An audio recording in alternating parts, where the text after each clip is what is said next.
My favorite son, Preston, walked in with a piece of paper in his hand and a voice I'd never heard before. A cold, arrogant, bossy kind of voice. He said, "Mom, sign here. We're having you committed." Those two words, committed, they just echoed in my living room. It was like the floor, the sturdy linoleum I'd stood on for 50 years, had just vanished right out from under my feet. The air left my lungs, you know? A knot formed in my throat so tight I couldn't swallow. Committed. Like he was saying, pass the sugar. As if it was the most normal thing in the world for a son to show up at his widowed mother's house, the mother who raised him with her whole life's effort, and announce that her place was now somewhere else. My Lord, my entire world, everything I had built, everything I believed in. It felt like it all just cracked right then and there. I was in shock. Inside, a hurricane of emotions was brewing. A mix of pain, a quiet rage, a disbelief so deep it squeezed my chest. But on the outside, on the outside, I showed no weakness. I couldn't. Not in front of him, and certainly not in front of that wife of his, Tiffany, who was standing behind him, peeking over his shoulder with this look of fake pity on her face. She looked like a marble statue, cold, expensive, and completely soulless. So I did the only thing my survival instinct told me to do. I shrank. I let my shoulders slump, blinked slowly like I was trying to process something real complicated. I tilted my head and used the shakiest voice I could find. Committed? But why, honey? I don't feel sick? Preston sighed. That impatient sigh I knew so well, the same one he'd give when I'd ask him to explain for the third time how to use the new cell phone. He sat down in the chair across from me, at my kitchen table, and pushed the paper closer to my hand. He explained, like he was talking to a child, that they were worried about me. That I'd been forgetful lately. And then he started the list. Every word was another weight on my chest. He reminded me of the week before, when I supposedly left the stove on. I didn't remember that, but he said it with such certainty. He brought up last month when I lost $200 I'd taken out of the bank. He said I'd probably thrown it in the trash by mistake. At the time I didn't question it, but now the memory of him walking into the kitchen right when I was looking for that money came back to me with a terrifying clarity. He'd helped me look for it, of course. As he talked, his voice started to fade, turning into a distant buzz. And my whole life, my whole struggle, it flashed before my eyes like a movie. I saw myself, at 28, getting the news that my Robert wasn't coming home. His hard hat on the table, covered in dust from the construction site.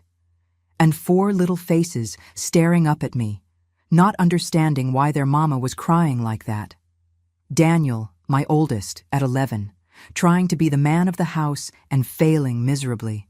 Angela, bless her heart, at 8, already looking after Kevin, my 2-year-old baby. And Preston, my Preston, just 6 years old, quiet in a corner, with his big, frightened eyes. That night, after I put them all to bed, I looked at myself in the mirror and I made a promise. I promised myself and my Robert, wherever he was, that those children would have everything, that I would be both father and mother. And I was. My God, I truly was. I spent 15 years working 2 jobs. By day, I cleaned the offices of rich men downtown in Nashville. I'd come home, fix supper, help with homework, and when they were asleep, I'd sit down at my old Singer sewing machine and stay up all night hemming dresses and mending clothes for the fancy ladies in the neighborhood. My fingers were always sore. My back ached in a way that sometimes I'd just cry quietly into my pillow so no one would hear. I went a whole decade without buying a new dress for myself. Every single spare penny was for them. For Daniel's brand-name sneakers, for Angela's braces, for Kevin's diapers. But the biggest share always went to Preston. He was my star, the boy who only got straight A's, who won the spelling bees. He was my ticket out of that life of scraping by. And I invested in him like you invest in the stock market. I sold Robert's car, our only luxury, to pay for a college prep course. I took out a loan A loan that took me 8 years to pay off, to send him to a private university for law school. I did it all with a smile on my face, because he was my pride and joy.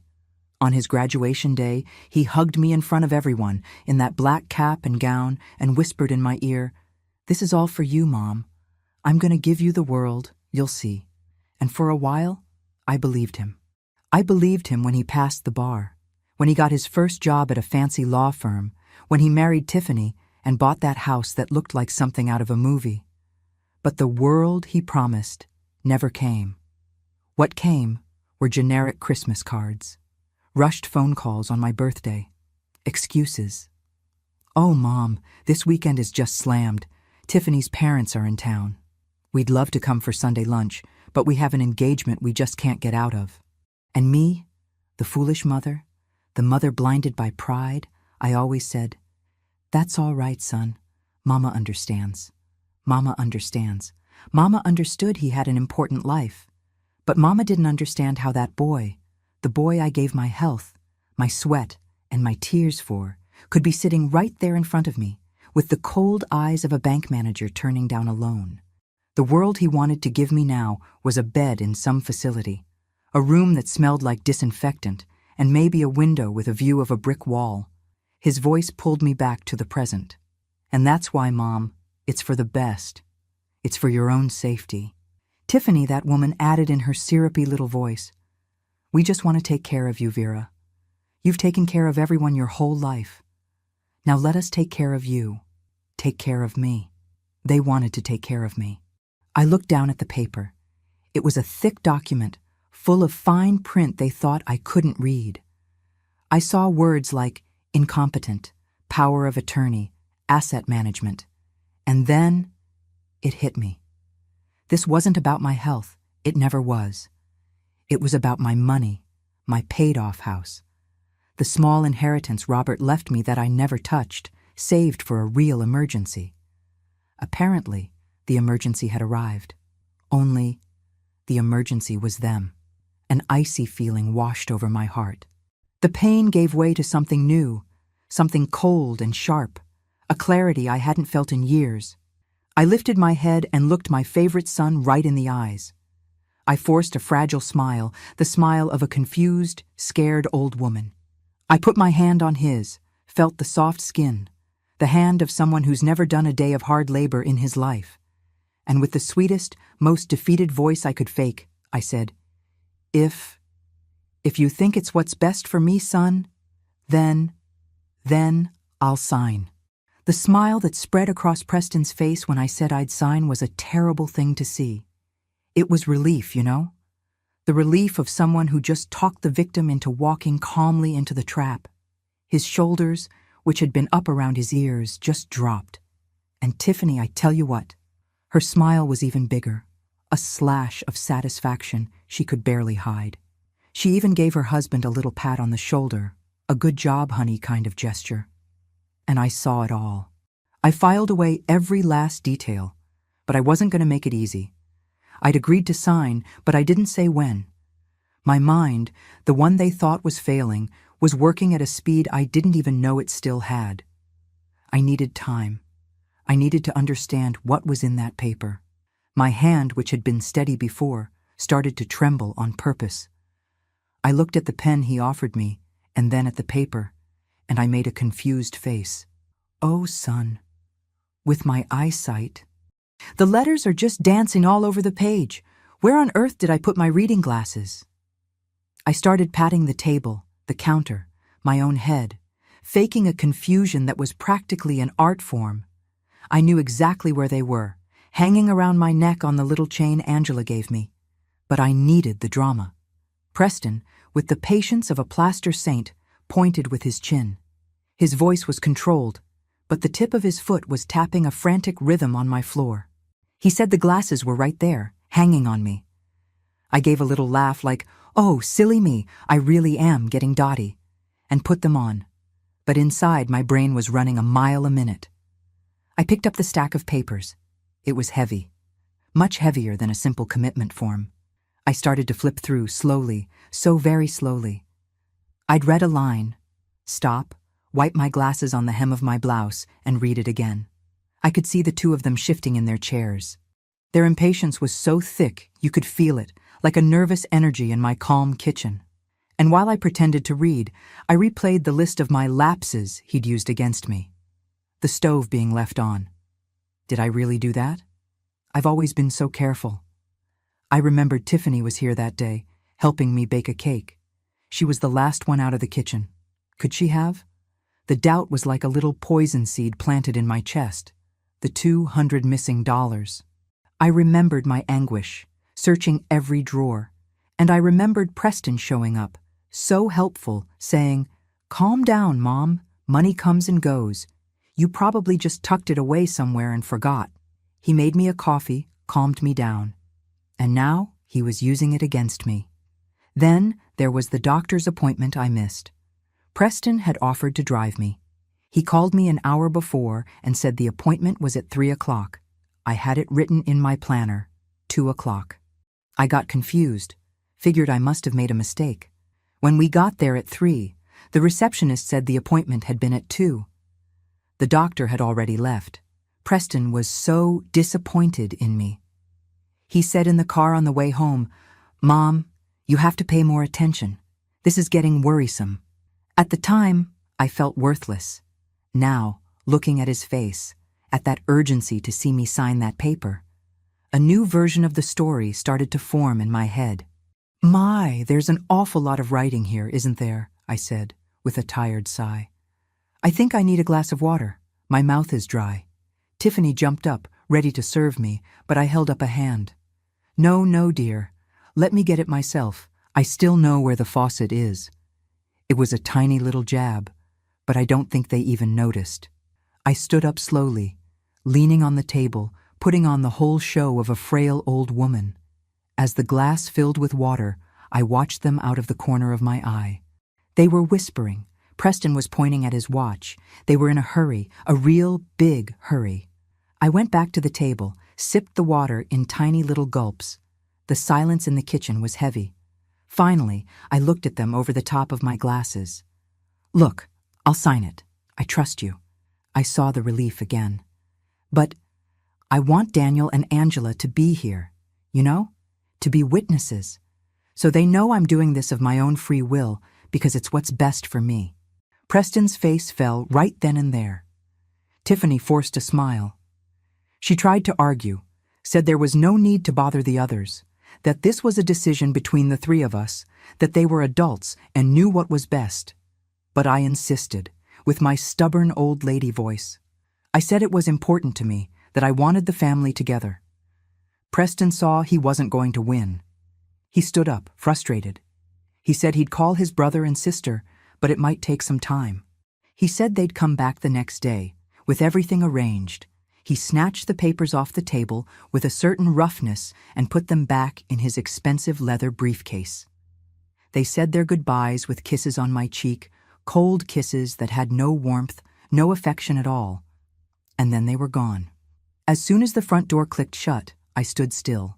For a good 5 minutes, I just stood there in the middle of my kitchen, listening to the silence of the house.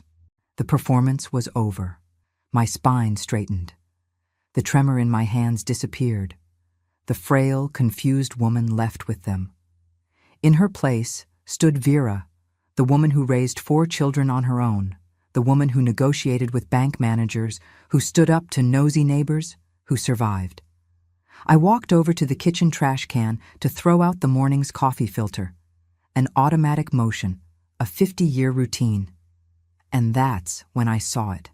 Crumpled up amidst the eggshells and used napkins was a piece of blue and white paper. Something about the color caught my eye. With my fingertips, I picked it out. It was a thin piece of paper from a bank statement. I carefully smoothed it out on the table. It was a credit card bill. The name at the top of the page made my heart leap. Preston R. Collins. My son. And at the bottom, circled in red with a note that said, "Urgent past due," was the balance. $27,482.16. My blood ran cold. $27,000. What on earth was going on? Why would he throw this away at my house? The desperation in his eyes, the hurry. It all started to make a terrible kind of sense. This wasn't concern, it was desperation. And the cure for his desperation, it seemed, was my house and my money. I just sat there at my kitchen table with that smoothed-out credit card statement of Preston's in front of me. $27,000. The numbers seemed to jump off the page, dancing in front of my eyes.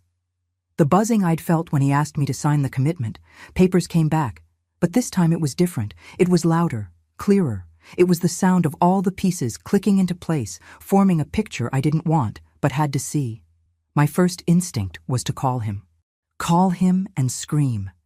Ask him what in the hell he thought he was doing. Demand an explanation. The mother in me wanted to believe there was some terrible mistake, a logical reason for all of this. Maybe he was helping a friend. Maybe it was a business deal gone sour. My mind was desperately searching for an excuse for him. But the 72-year-old woman that life had taught not to be a fool knew it was no use. Confronting him now would be a mistake. He'd lie. He'd manipulate me, use my emotions against me, call me crazy, paranoid. And in the state I was in, I might have even believed him. No, I needed more. I needed to be sure. I folded the statement carefully, like it was a piece of evidence in a crime, and maybe it was, and I tucked it inside my old recipe book, between the page for cornbread and the one for Robert's beef stew. Nobody would ever look there. I spent a sleepless night. Every creak in the house made me jump. The settling of the wood, the hum of the refrigerator. Everything sounded louder. I replayed every visit, every phone call from the last 6 months. His insistence that I write a new will. Just to update things, Mom. It's important. The time he brought his friend, a real estate agent, over to appraise the house out of curiosity, so you know what a treasure you're sitting on. The casual questions about my pension, about Robert's life insurance. At the time, I saw it as the concern of a loving son. Now it felt like he was taking inventory. He was measuring me for my coffin, and I hadn't even noticed. In the morning, with a tired face and puffy eyes, I knew what I had to do. I needed an outside voice, someone who wasn't in the middle of this hurricane. But I couldn't call Daniel, my oldest. He was headstrong and impulsive. He'd go confront Preston right away and blow everything. Angela, my daughter, was a soft touch, easily swayed. Preston had probably already gotten to her, convinced her that Mama was in need of care. That left Kevin, my youngest, the one who never quite got his act together, who was always borrowing money, but who, out of all of them, had the purest heart. I waited until mid-afternoon so I wouldn't seem desperate. I dialed his number. When he answered with his usual cheerful voice, I forced mine to sound normal, the voice of a mother just checking in on her boy. We talked about his kids, about his new job at the auto shop, and then, as casual as can be, I cast my line. Son, tell me something. Have you talked to your brother Preston lately? I called him yesterday and he seemed so rushed. Is everything all right? There was a silence on the other end of the line. A silence that lasted maybe 3 seconds, but to me it felt like an eternity. And then Kevin just spilled it. His voice got low, like he was telling a secret. He told me things weren't going well for Preston, that he and Tiffany were living a millionaire's lifestyle, with trips to Europe, cars worth more than my house, dinners at restaurants where one plate cost my whole month's pension check. He said there was a rumor going around, an ugly one, about Preston getting mixed up with the wrong people, with some high-risk investments that sounded more like gambling. My heart tightened. I asked if it was serious. And then Kevin said the words that finally buried the foolish, proud mother who still lived inside me. He said, his voice full of sadness, Mom, Preston's living in a world that isn't his. He's always been ashamed of where we came from. And sooner or later the bill comes due for everyone. I hung up the phone, and the tears I'd been holding back for almost 24 hours finally came. I cried, sitting in my late husband's armchair. I cried for the betrayal. I cried for my own stupidity, my own blindness. How could I not have seen it? How could I have raised a son who was ashamed of me, of our story, of the sacrifice I made to make him who he was?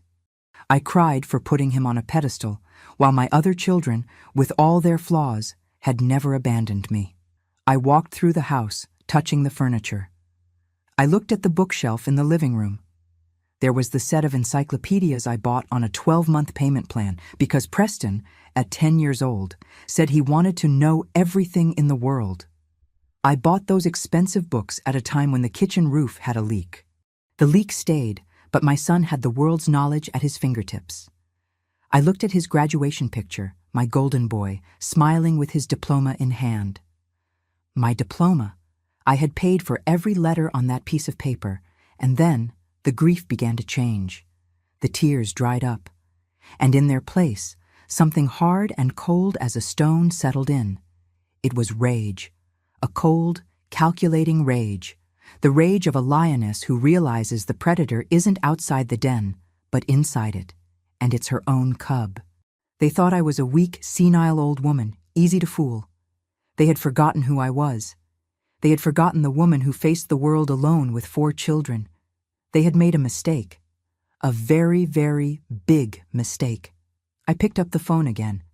My hand wasn't shaking anymore. My fingers dialed a number I'd known by heart for 40 years. The voice on the other end answered on the second ring. A warm, familiar voice. And I said, my voice thick, but not with sadness, with an urgency that came from the bottom of my soul. Sarah, it's me, Vera. I need help. I think my own son is trying to destroy me. On the other end of the line, Sarah was silent for a moment. I've known Sarah since our kids were in diapers. She watched Preston grow up. She saw my sacrifices. She was the only person in the world who knew about my grandfather's ring that I sold to pay for his textbooks. Her silence wasn't doubt. It was shock. Finally, her voice came out, firm as it always was. She didn't ask a million questions. She just said, Vera, don't you leave that house. I'm on my way. I'll be there in 20 minutes. Those 20 minutes felt like the longest of my life. I paced back and forth in my living room. I felt vulnerable, exposed. My home, which had always been my safe harbor, now felt like enemy territory. Every document, every photo on the wall could be used against me. When the doorbell rang, I ran to answer it like the cavalry had arrived. Sarah came in, gave me a strong hug, the kind that puts your soul back in place, and made me sit down. With the calm of a general on a battlefield, she told me to tell her everything, from the beginning, without crying. And I did. I told her about Preston and Tiffany's visit. I told her about his cold voice, the hurry in his eyes. I told her about the lapses he'd listed. I showed her the crumpled credit card statement I'd hidden in the recipe book. And I told her about the conversation with Kevin, about the life of luxury and the rumors of debt. As I spoke, Sarah's face grew harder and harder. She didn't interrupt me once. She just listened, with those sharp eyes that don't miss a thing. When I finished, she took the statement, looked at that ridiculous number, and shook her head slowly. She didn't say, I can't believe it, or, what a terrible son. She looked me right in the eye and said something that gave me the strength I needed. She said, Vera, they underestimated you.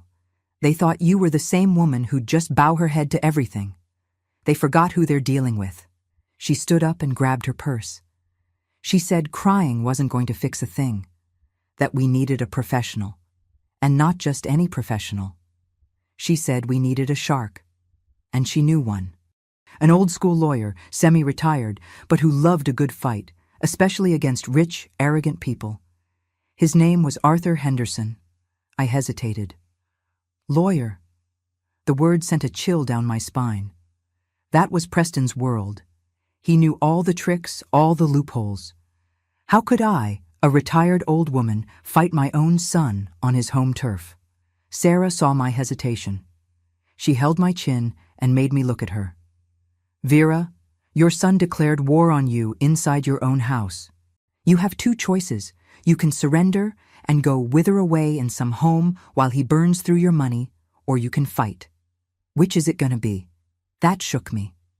She was right. Preston's mother died in that moment. The woman who survived everything else was reborn. I took a deep breath and said, "We fight." The next day, Sarah drove me to Mr. Henderson's office. It was an old room, filled with leather-bound books and smelling of wood polish and old paper. He was a tall, thin man, with white hair and piercing blue eyes that seemed to see right through you. He served us coffee and asked me to tell him the whole story without leaving anything out. I told it all again, and he, just like Sarah, listened in silence. The only thing he did was jot down a few notes on a yellow legal pad. When I was done, he sat there for a long time, looking at his notes. I was starting to get nervous, thinking he was going to say there was nothing he could do. Finally, he looked up, and for the first time, I saw a glint in his eyes, a glint of interest, almost of amusement. He said in a calm voice, "Mrs. Collins, your son is ambitious, but he's an amateur, and he's greedy. Greed makes people sloppy." He asked me to describe the papers Preston wanted me to sign. I described them as best I could, the thickness, the words I'd managed to glimpse. He nodded, as if he already knew. He explained that it wasn't a simple commitment request. It was much worse. It was a petition for a conservatorship with full power of attorney. In plain English, they wanted a judge to declare me mentally incompetent and for Preston to become the legal owner of everything I had. He could sell my house, clean out my bank accounts, and I couldn't do a single thing about it. He would have the legal right to put me in a home and use my money to pay for it. And whatever was left over, well, whatever was left over would be theirs. My stomach turned over. It was more sordid than I had imagined. I asked him what I could do, and then Mr. Henderson smiled. A thin smile, the smile of a man who just saw the perfect move in a chess game. He said we were going to use their arrogance against them, that their hurry was our greatest asset. He turned to an old printer in the corner of the room and started preparing some documents. As the pages came out, he explained the plan. It was audacious, it was risky, and it was absolutely brilliant. He turned to me and handed me a small stack of papers, 4 or 5 pages, much thinner than Preston's. His voice was low, conspiratorial. "Mrs. Collins, your son is going to come back, probably tomorrow, with his siblings, to pressure you into signing. And you are going to sign their document, without hesitation." My eyes widened in confusion. Sarah, beside me, was just as tense. The lawyer continued, with that shark's grin on his face. "But 5 minutes before you sign their document, in front of 2 witnesses you trust, you are going to sign this one." He tapped his finger on the paper he'd just given me. "This document, my dear lady, creates an irrevocable trust. Basically, it takes everything that's yours, the house, the savings, every penny, and puts it into a legal lockbox, with a trustee we trust in control. From the moment you sign this, you will legally no longer own anything. And the power of attorney your son will have in his hands won't be worth the paper it's printed on." He paused, letting the information sink in. And then he finished, his eyes gleaming. "They are going to walk out of your house thinking they've won the lottery. And they will only find out the truth when they try to cash the ticket. And then, the show will begin." I spent the rest of that day and the next night rehearsing my part. In front of my bedroom mirror, I practiced the vacant stare, the trembling hand, the weak voice of someone losing their grip on the world. The fear was gone. In its place was a cold calm, a determination I hadn't felt since the days I had to fight to put food on the table for 4 hungry children. I was no longer a frightened victim. I was an actress about to walk on stage for the most important performance of my life. Just as Mr. Henderson predicted, Preston called me the next morning. His voice was pure honey. He said he'd talked to Daniel and Angela, that they all agreed it was for the best, and that they were coming over to give me support. The support of a pack of wolves surrounding a lamb, I thought. I answered with a wisp of a voice, said, "All right, if it had to be, then so be it." He said they'd arrive around 2 in the afternoon. It was showtime. I spent the morning preparing. I called Sarah and my next-door neighbor, Mr. Gable, a retired professor, a kind man, and above all suspicion. I explained only what was necessary, following the lawyer's instructions.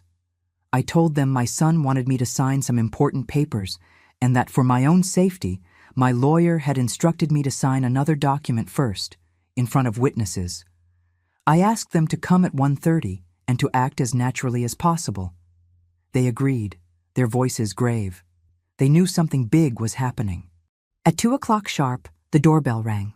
I took a deep breath, summoned the frail old woman from within, and went to answer. There they were, all three of them. Preston, in his expensive suit and the somber air of a concerned son. Tiffany beside him, in a tasteful dress and an expression of angelic sympathy that made my stomach turn.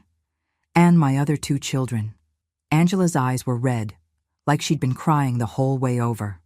Daniel stood with his arms crossed, his face grim, looking anywhere but at me. Preston had done his work well, poisoning his siblings' minds against their own mother. I shrank into my favorite armchair as they came in. My voice came out weak, a thread. So many people. Is it a party? I almost laughed at the look of discomfort on Preston's face. He hurried to say no, that they were here as we'd arranged, for our family matter. He placed his leather briefcase on the coffee table and took out the same stack of papers from the other day. His hand hovered over the documents. He looked at me, and I knew he was assessing my mental state, so I gave him what he wanted to see. I looked out the window with a lost gaze and commented on a little bird that wasn't there. I saw him exchange an "I told you so" look with Daniel. My Oscar was in the bag. Just as he started to speak, with that patronizing voice, explaining what the document was, the doorbell rang again. Preston frowned. "Are you expecting someone else, Mom?" I put on my best confused face. "Oh, I don't know, son. Could it be the mailman?" I went to the door. It was Sarah and Mr. Gable. I greeted them with a relieved smile. "Oh, I'm so glad you're here. Come in, come in." Preston stood up, his irritation barely disguised. Tiffany forced a pained smile. He asked what they were doing here, and I cast my bait. "Oh, son, I invited them. You know how it is. Such a big decision. I wanted people who really know me, my lifelong friend and my neighbor of many years, to make sure I'm not doing something foolish, so they can see I'm signing because I want to." That disarmed him completely. How could he say no? It would be admitting he was doing something underhanded. He had to agree through gritted teeth. He invited Sarah and Mr. Gable to sit, with the hospitality of a man inviting a cockroach into his kitchen. The room was full and silent. You could have cut the tension with a knife. I took a deep breath. It was time. "Well, since we're all here," I began, my voice trembling, "there's one paper I need to sign first." And to Preston's horror, I stood up, walked to my bookshelf, and picked up the document Mr. Henderson had given me, which I'd left there in plain sight. "This one? The man from the bank gave it to me the other day. Said it was important for organizing my affairs. I suppose I should sign it now, shouldn't I?" Preston's face tightened. He tried to take the paper from my hand, saying he could look it over first, as my lawyer. But I was quicker. I turned to Mr. Gable. "Would you mind reading the title out loud for me, Professor? My eyes are just so bad today." Mr. Gable, a methodical man, put on his glasses and read in his clear, professorial voice, "Declaration of the Irrevocable Trust of Vera Collins." Preston froze. The word irrevocable hung in the air. But before he could process or protest, I already had the pen in my hand. Oh, a trust. What a fancy name. Well, let's get this over with. With my hand still feigning a tremor, I signed my name on the dotted line. I passed the paper to Sarah, who signed as the first witness, her eyes fixed on Preston. Then I passed it to Mr. Gable, who signed as the second. Done. The deed was done. The lockbox was sealed. I handed the signed document to Sarah and asked her, with a sweet smile, to keep it for me in a safe place. She put it in her purse without a word. Then I turned back to my son. His face was a mask of confusion and contained rage. He didn't understand what had just happened, but he knew something had gone off script. I held out my hand. "Now yours, son. Let's finish this." "I'm getting tired." He hesitated for a second. He glanced at Tiffany, who gave an almost imperceptible nod, as if to say, "Stick to the plan." Their greed was stronger than their suspicion. He handed me his stack of papers and the pen. I took the papers. I felt their weight in my hand. It was the weight of betrayal, of ingratitude. I looked at Angela, who was crying softly in the corner.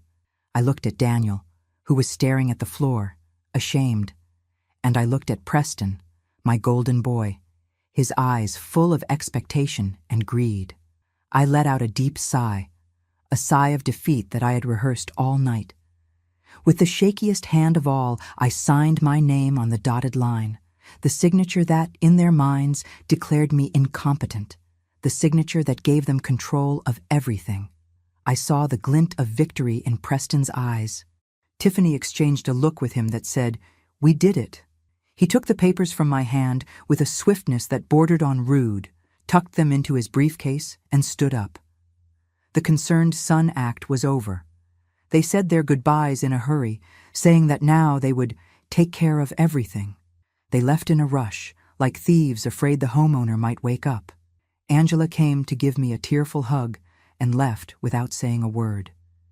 Daniel just put a hand on my shoulder and was gone too. Mr. Gable said his goodbyes, telling me he'd be right there if I needed anything. The instant the door closed for the last time, I sat up straight in my armchair. The trembling, frightened old woman vanished like smoke. Sarah, who had stayed behind, was watching me with wide eyes, waiting. I looked at her. A small smile formed on the corner of my mouth. My eyes, which moments before were vacant and lost, were now clear and cold as ice. They fell for it. After everyone left, Sarah and I sat in silence for a long time. She made us some chamomile tea, and we sat at my kitchen table, the same table where, less than 48 hours before, my world had been turned upside down. But now, the feeling was different. There was no more fear. There was an anticipation, a tension in the air, like the calm before a big storm. Sarah squeezed my hand across the table. She said, "You were incredible, Vera. A real actress." I just shook my head. I didn't feel incredible. I felt tired. And a deep sadness ached in my heart. As much as rage was driving me, deep down, he was my son. The boy I had carried in my arms, and I had just set a trap for him. It was necessary, I knew. But it hurt. It hurt in a way only a mother can understand. I spent the rest of the afternoon and the whole night in a daze. Mr. Henderson called around 5 to confirm that Sarah had delivered the signed trust document to him. He said he'd be filing it with the registries first thing in the morning and notifying my bank. He instructed me to act normally. "Just wait," he said. "They will come to you." And so I waited. I tried to read a book, but the words made no sense. I tried to watch television, but the noise just irritated me. Every time the phone rang, my heart leaped into my throat. It was a terrible anxiety, knowing that the life I knew was about to change forever, and that I was the one who had pushed the button. The next day dawned gray and rainy, a perfect match for my mood. I can just picture the scene across town. Preston and Tiffany probably woke up thrilled. They must have had a celebratory breakfast, toasting their success with expensive orange juice. They had the paper, the weapon that would give them access to everything I had built. They thought they were kings of the world. I know from what Mr. Henderson explained to me later that they wasted no time. Around 10 in the morning, they walked into the main branch of my bank, the same one where I've had an account since I married Robert. They must have walked in with their heads held high, Preston with his leather briefcase, Tiffany with her air of superiority. They asked to speak to the manager, a man named Mr. Peterson, who has known me for over 30 years. They presented the papers, the power of attorney I had signed, naming them my legal guardians. Mr. Peterson, a cautious man, examined everything carefully. He confirmed the signature was mine, that the document appeared to be legal. I can just imagine the triumphant smirk on Tiffany's face. Preston then got right to the point. He said that as my new administrator, he would like to make a transfer. He wanted to move $75,000 from my savings account, the one I never touched, into his account. He must have given some flimsy excuse, something about consolidating investments or seeking a better return for my money. Mr. Peterson listened to it all patiently. When Preston finished, he just adjusted his glasses and looked at his computer screen. He typed a few things, clicked the mouse a couple of times. The room must have fallen silent, a silence thick with their anticipation. Finally, the manager looked up at them over his computer, and with the calmest, most professional voice in the world, he informed them that the power of attorney they held was, in fact, valid. However, it was also completely useless. I would have given anything to see the look on their faces in that moment. The manager explained that first thing that morning, the bank had received a legal notification. A document signed by me, Vera Collins, the previous afternoon, in the presence of 2 witnesses, had activated an irrevocable trust. He explained, in banker's terms, that all of my assets, the house, the checking accounts, the savings, the small investments, had been legally transferred to the administration of this trust. And the legal trustee was not Preston Collins. It was a law firm designated by Mr. Henderson. The manager concluded by saying that, legally, Mrs. Vera Collins's bank account had a balance of $0.00. Therefore, there was nothing to transfer. The shock. Oh, the sweet, delicious shock. Preston, the great lawyer, must have been speechless. He probably stammered, said it was a mistake, that he was the legal guardian, that his mother was incompetent. But Mr. Peterson, following protocol, simply stated that the trust document, having been signed and filed before the power of attorney took effect, had legal precedence. The power of attorney gave him power over me, the person, but not over the trust. And I, the person, no longer owned a thing. The lockbox was sealed, and he was on the outside, holding the wrong key. They left the bank empty-handed. Their morning's victory had turned to ash. I can just imagine the furious argument in the car. Tiffany screaming, Preston trying to figure out how his mother, the senile, confused old woman, could have done this. How could she have outsmarted him? I didn't have to wait long.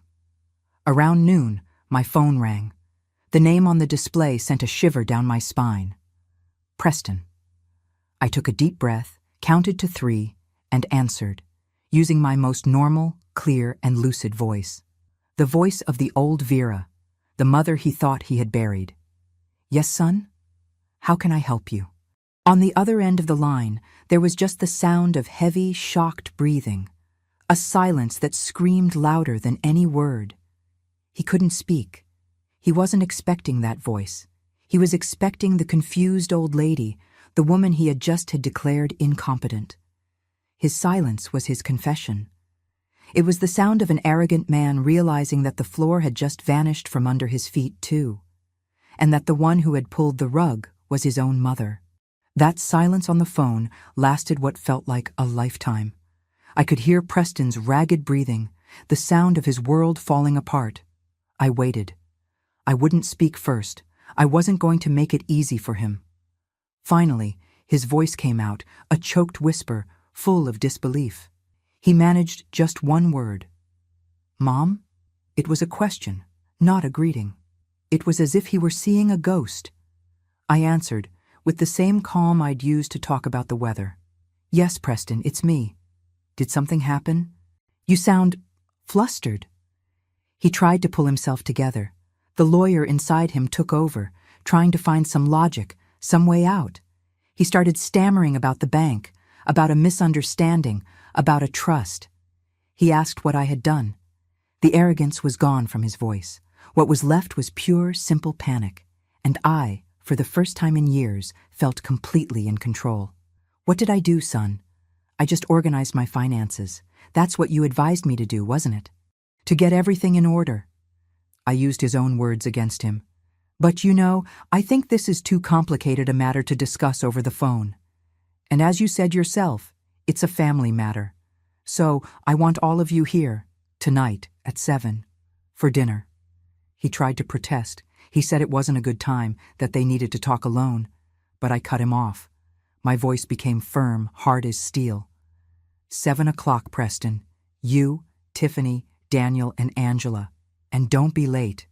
We have a lot to talk about. And I hung up, without waiting for a reply. The next hour was a blur. I called the other two.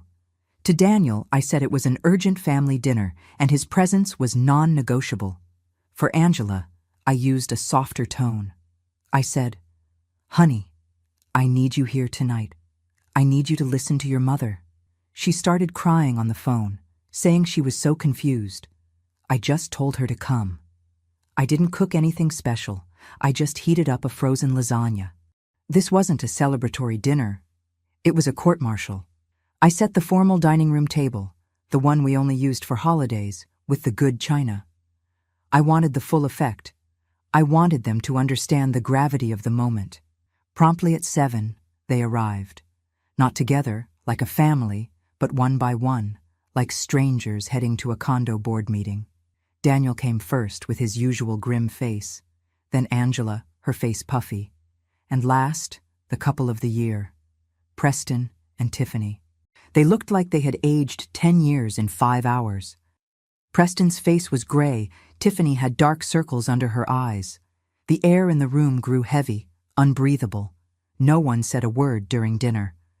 The only sound was the clinking of silverware on plates. No one seemed to have an appetite. I ate my piece of lasagna slowly, savoring not the food, but their uncomfortable silence. I was in charge. They knew it. When everyone had finished, I stood up and went to the sideboard.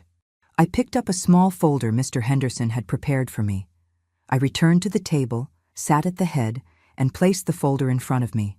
"Well," I began, and my voice rang out loud and clear in the silent room. "I imagine you're all wondering why I've called you here." I looked at each of them. Daniel was staring at me with curiosity. Angela was looking at her own lap. Preston and Tiffany were glaring at me, a mixture of hatred and fear in their eyes. "Preston, my son, you and your wife came here yesterday and asked me to sign a document. You told me it was to have me committed for my own good because I was getting senile, forgetful." Angela sobbed.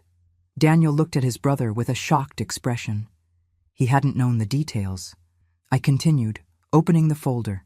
"But the paper you gave me wasn't quite that, was it? It was a petition for a conservatorship. A document that would declare me legally insane and give you, Preston, total control over everything I own." I took out a copy of the document that Mr. Henderson had obtained and tossed it onto the middle of the table. "It's all right here. Asset management. Full power of attorney. Fancy words for theft, don't you think?" Tiffany gasped. "That's absurd. We were just trying to help." I ignored her. My eyes were fixed on Preston. "You used little incidents, some that you perhaps even caused yourself, to try and convince me and your siblings that I'd lost my mind, all to get your hands on my money. And the million-dollar question is, why? Why such desperation?" I paused dramatically. And then I pulled the second paper from my folder, the crumpled credit card statement. I placed it on the table right next to the copy of the power of attorney. $27,000, Preston. Is that it? Is this your emergency? A credit card debt? The blood drained from his face. But before he could answer, I went on. My quiet investigation had gone much deeper than that one statement. Mr. Henderson had his contacts. He'd made a few calls. "But you know what I found out, my son? $27,000 is just the tip of the iceberg. That's just what you owe the banks. The real problem is much bigger, isn't it?" I looked at Tiffany. Her face fell apart. She knew what I was talking about. "Turns out my lawyer discovered some very interesting things about your high-risk investments. Found out you don't just owe the banks with their polite interest rates and collection letters. You owe people who don't send letters, do you, Preston? People who collect in a different way." The silence in the room was absolute. It felt like even breathing had stopped. My other children were staring at me, trying to understand where this was all going. I leaned forward over the table, and my voice dropped low, but every word landed like a stone. "Your debt isn't $27,000. It's $150,000. And you don't owe it to Bank of America. You owe it to loan sharks. Dangerous men who don't give a damn about your law degree or your wife's family name." I saw the pure terror in their eyes. They had no idea I knew. They thought they were dealing with a naive old woman. They forgot I survived things much worse than bad men wanting money. I survived poverty, widowhood, hunger, and I would do anything to protect what was mine. They had just messed with the wrong person. Preston's face transformed. The color drained from it completely, leaving his skin a sickly, grayish color. Tiffany started to shake, a fine, almost imperceptible tremor, but I saw it. She brought a hand to her mouth, like she was going to be sick right there on my dining room table. The great lawyer and his sophisticated wife, reduced to two terrified children, caught stealing candy from the corner store. Daniel, my oldest, who until then had just been watching, leaned forward. His voice was hoarse. "Mom, what is this? Loan sharks? $150,000? He looked at his brother with a mixture of disgust and pity. Angela just cried, her face buried in her hands. The perfect family I had tried to build was crumbling to pieces right in front of me. Preston finally found his voice, but it wasn't the voice of the confident lawyer. It was the voice of my 6-year-old boy, scared in the dark. "Mom, how do you know all this?" I smiled. But it wasn't a mother's smile. It was a cold smile, devoid of any warmth. "I know a lot of things, son. I know you spent money you didn't have to keep up appearances. I know Tiffany has expensive taste." I glanced at the diamond ring on her finger, a ring worth more than my car. "And I know that you, to finance this life, made stupid bets, and you lost big." He hung his head. It was a silent confession. He couldn't deny it. Tiffany, recovering a shred of her usual arrogance, tried to defend herself. "We were going to pay you back. Every penny. It was just a rough patch. We were going to sell some stock. I cut her off with a wave of my hand. "Pay me back? You were going to pay me back with my own money? After you locked me in a home and sold my house? Don't make me laugh, dear. Your mask has slipped." The room fell into that heavy silence again. They were waiting for the next shoe to drop. Maybe they expected me to scream, to throw them out, to disinherit them. They had no idea what was coming. Mr. Henderson's plan was much more creative. I leaned back in my chair, folding my hands on the table.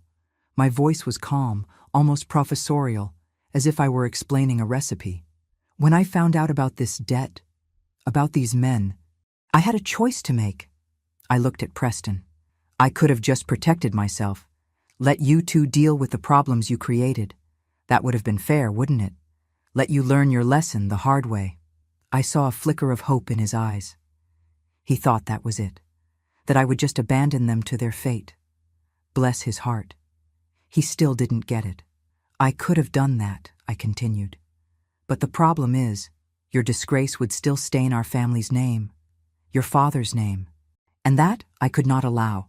So, I did something else." I paused, letting the suspense build.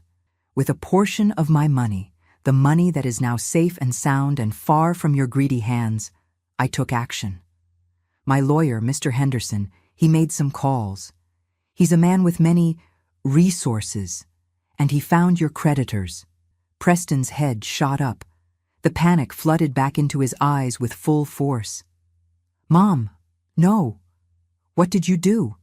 You can't get involved with those people. They're dangerous." "Well, look at that. Suddenly he's worried about me. How touching." I ignored him and went on. "We had a conversation. It was an interesting negotiation. They wanted their money, of course, and I wanted the problem solved. So we reached an agreement." Everyone at the table held their breath. I looked directly into the eyes of my favorite son, the golden boy I had raised to be a winner, and I delivered the final blow. "I didn't pay off your debt, Preston." I saw the confusion on his face, the hope draining away. "I bought it." It took a second for the information to register. Daniel frowned, not understanding. Angela stopped crying and stared at me, her eyes wide.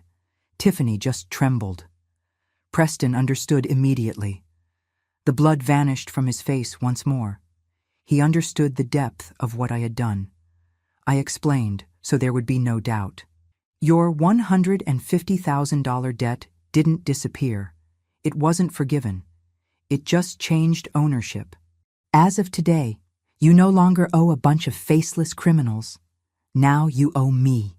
I stood up from my chair, feeling a power I never imagined I could possess. I walked over to where he sat, paralyzed, and I leaned in, speaking low, so only he and his wife could hear. And I will collect every single penny, with interest. But my interest isn't like theirs. Mine is worse, because with every payment, every single month, you will have to look me in the eye. You will have to remember what you tried to do to your own mother. And that is a debt you will spend the rest of your life paying. I stepped back. The wounded lioness was gone. She had become the ringmaster, and the terrified clowns finally understood that the show was over. After I said those words, the room was so quiet I could hear the tick-tock of my grandfather's pendulum clock, a sound I hadn't noticed in years. Preston looked like a wax statue. The shock was so great he couldn't even move. Tiffany, on the other hand, started to have a silent crying fit, the ugly kind, with her face all scrunched up, making no sound. It was Daniel who broke the spell. He stood up slowly, pushed his chair under the table, and looked at his brother. He didn't say anything, just shook his head in denial, with an expression of pure disgust. Then he looked at me, and for the first time in my life, I didn't see resentment in my oldest son's eyes. I saw respect. A reluctant, shocked respect, but it was there. He just gave a short nod and walked out without a word to anyone. Angela, seeing Daniel leave, shot up in a panic, as if she were being left behind. She looked from me to Preston, completely lost, and then ran out after her brother, still sobbing. And then there were just 3 of us. Me at the head of the table and the broken couple. It took a full minute for Preston to get to his feet. He leaned on the chair. His legs seemed weak. He didn't look at me. He just took Tiffany's hand and pulled her along, like he was dragging dead weight. They left my house without a single look back. The sound of the door slamming was the final punctuation on the family I thought I had. The next day, Mr. Henderson got to work. He was like a surgeon, precise and unemotional. He sent the official notification to Preston. Not to his house, but to the fancy law firm where he worked. A process server delivered the envelope in front of his partners. I know this because Mr. Henderson made sure it happened that way. He said public humiliation was part of the process. The terms of the agreement I imposed were strict. It was the only way. I wasn't doing it for pleasure, I was doing it for justice. They had 90 days to liquidate their assets and make the first payment, $50,000. Their luxury condo was put up for sale. Tiffany's BMW and Preston's Mercedes, too. They had to move into a small rented apartment in a neighborhood they probably didn't even know existed before. The rest of the debt, the $100,000, was divided into 60 monthly payments, with interest. Market rate interest, Mr. Henderson insisted. Every month I received a deposit into the trust's account, and, at my insistence, Preston had to send me a detailed monthly report, a spreadsheet with every dollar that came in and went out of their house. I wanted him to feel, every single day, the weight of the control he had tried to have over me. Now, I was the one controlling his life. The news, of course, got around. First in the family. Daniel called me a week later. We talked for almost an hour. He admitted he was shocked, that he never imagined I had that in me. He told me Preston had called him, desperate, asking to borrow money to try and pay me. Daniel said he refused. He told his brother something that made me cry after I hung up. He said, "You dug this hole, Preston. You and your wife. Now learn how to get out of it. Mom gave you everything, and you tried to take the little she had left. I'm not going to help you spit in the plate that fed you." Angela was more complicated. She would call me crying, saying I was being too hard, that he was my son, that the family was falling apart. She felt sorry for him. I had to be firm with her, as much as it hurt. I said, "Angela, he made his bed. Now he has to lie in it. Think about what he was going to do to me. Think about where I would be right now if his plan had worked. Would you be visiting me in a nursing home on Sundays? She had no answer for that. Our relationship became strained, distant. And then came the community. At church, I became the main topic of conversation. People were divided. My closest friends, like Sarah, defended me tooth and nail. They said I did what any mother lion would do to protect herself. But there was the other side. There was a Mrs. Eleanor, whose son was also a lawyer, who came to talk to me after the service, with that holier-than-thou look on her face. She said, "Vera, dear, I understand your pain. But forgiveness, doesn't the Bible teach us to forgive 70 times 7? I looked right at that woman and thought, it's easy to talk about forgiveness when it wasn't your son who tried to rob you and throw you in a warehouse for old people. But I just smiled and said, Eleanor, forgiveness is a two-way street. He never asked for my forgiveness. He just got caught. That conversation showed me that many people prefer a false peace to an uncomfortable truth. The months went by. The routine of the payments was established. I didn't see or speak to Preston.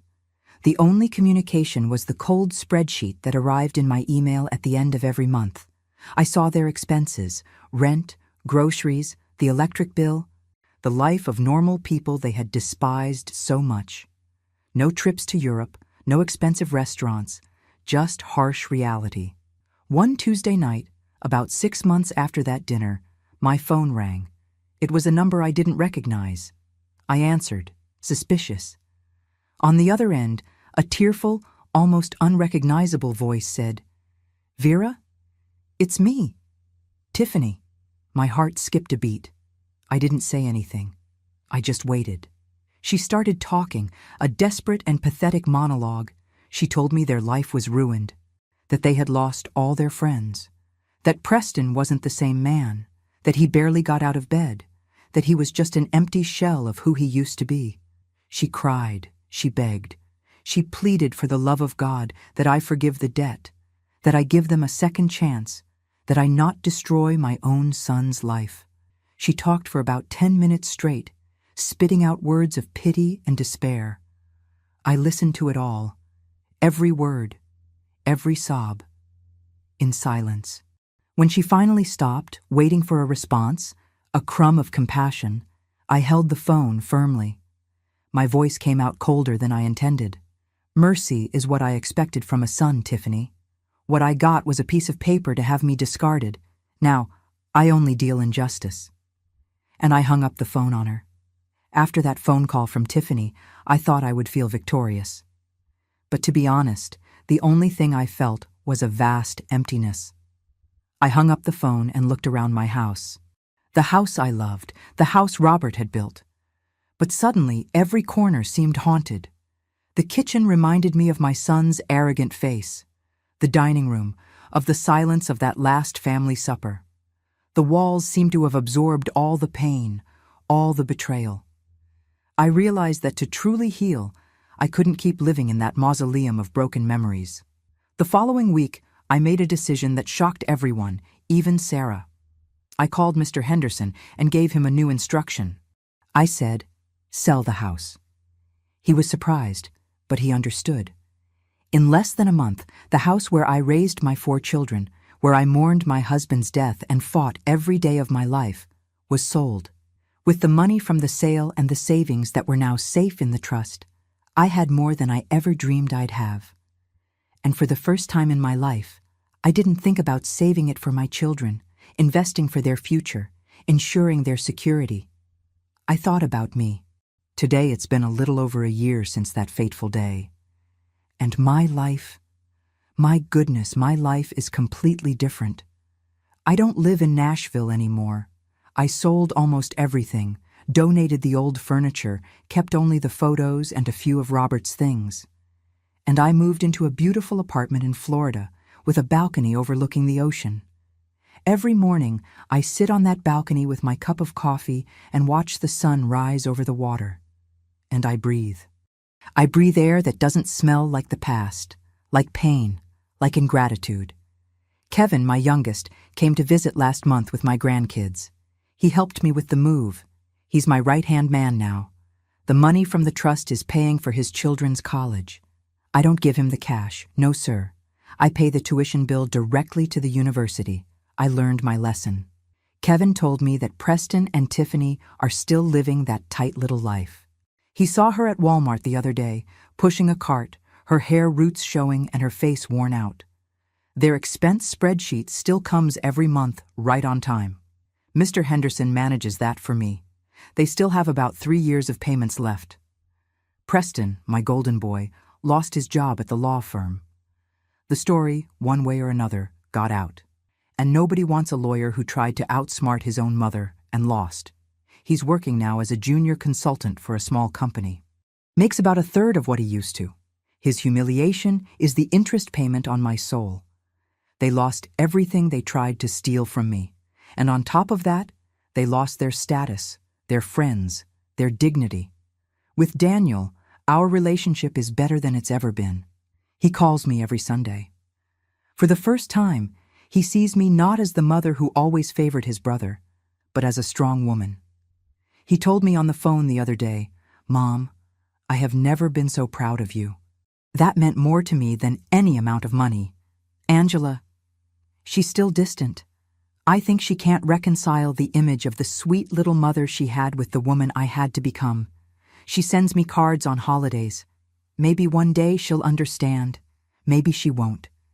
And I've had to learn to live with that. I traveled. I went to Italy, something I dreamed of my entire life. I saw the Colosseum, ate real pasta, drank wine looking out over the hills of Tuscany. I traveled alone, a 73-year-old woman discovering the world. And everywhere I went, I thought of Robert.